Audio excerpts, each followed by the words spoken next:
কাকের বন্ধু ইঁদুর। ঠিক আছে, বাসা থেকে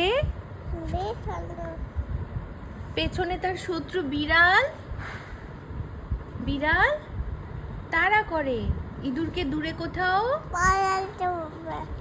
পালাতে হবে। দৌড়াতে দৌড়াতে সে একটি খাদে পড়তে দেখে বিড়াল চলে গেল। এদিকে ইঁদুরের আরো বড় বিপদ, সে খুব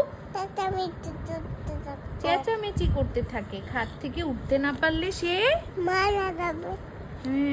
খাদের পাশে একটি গাছ, সে গাছে বসে আছে একটি কাক।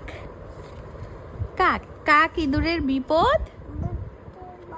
কাকটি সাথে সাথে ছোঁ মেরে ইঁদুরকে